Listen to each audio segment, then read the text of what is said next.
Hey everyone, welcome.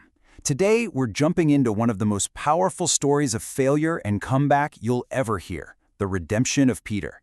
And we're going to look at how this ancient story is actually a perfect blueprint for anyone needing a second chance today. I mean, seriously, just take a second and think about it. Have you ever had one of those moments? A failure so big, so public, maybe so embarrassing, that you were just completely convinced, that's it. There's no coming back from this. Well, if you've ever felt that way, you are in some very famous company. Turns out, one of the most influential leaders in all of history went through that exact same fire. A moment where it felt like everything he was supposed to be just turned to dust. Okay, so let's start at the beginning. Our story is all about a man named Simon Peter, who is given this new identity, and with it, a massive, massive responsibility. He was supposed to be the unshakable one.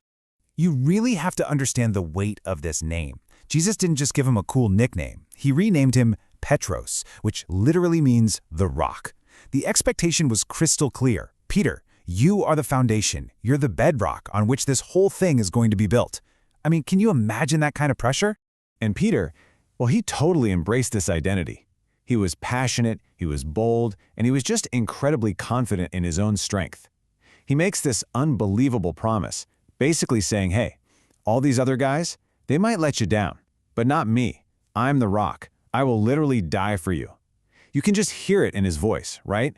This is a man who cannot even fathom the idea of failure. But, as you can probably guess, that rock-solid confidence is about to get tested in the most intense way possible. It's all about to come crashing down. And what's crazy is how fast it all happened. Look at this timeline. At 9 p.m., he's making these grand promises of loyalty. Just a few hours later, total chaos. Jesus is arrested. And by 5 a.m., Peter is huddled by a fire trying to stay warm, and some girl asks him if he knows Jesus, and the rock just crumbles. Not once, not twice, but 3 separate times he says, I don't know the man. And then the rooster crows. And in that moment, it all comes flooding back. Can you even imagine the shame? It must have been absolutely suffocating. He, the rock, had just become sand. He didn't just fail a test, he betrayed his deepest conviction, his best friend. In his own mind, it was over. His name, his purpose, his future, it was all gone. But here's the thing, the story does not end there in that courtyard of shame. Nope. After everything goes down, after Peter has just gone back to his old life, totally convinced he's disqualified forever, something amazing happens. And the setting for this incredible comeback is so important. It's not some big public spectacle. There are no crowds, no accusations. It's just a quiet beach. And get this detail, there's a charcoal fire. You know, the exact same kind of fire Peter was warming himself by when he denied Jesus. That is not a coincidence, folks. The scene is being set for healing. And what happens next is so intentional. Jesus puts together this moment of restoration that is just as thoughtful and profound as Peter's failure was public and painful. So Jesus asks him 3 questions, and each one is so deliberate. The first one, do you love me more than these? That goes right to the heart of Peter's old boast, right? And this time, Peter doesn't compare himself to anyone. He just says, yes, Lord, you know that I love you. The next 2 questions hammer it home, giving Peter a chance to affirm his love for each time he had denied it.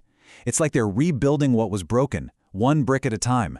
And check this out, this is my favorite part. The restoration wasn't just about saying, it's okay. It was about putting him back on the job. For every single, I love you, Jesus responds with a new command, a renewed purpose. He doesn't say, you're forgiven, now go sit on the bench. He says, you're forgiven, now get back in the game. Your mission is back on. So this one encounter on the beach, it changed absolutely everything. It took Peter from a man totally haunted by his past failure and turned him into the leader he was always meant to become. It really is the ultimate before and after story. Before, Peter's whole identity was built on his own strength, his own promises. It looked strong, but it was brittle. It shattered under pressure. But after restoration, his purpose was built on something totally different. Grace, on getting a second chance. And that made him humble, and it made him truly, truly strong. That's when he really became the rock.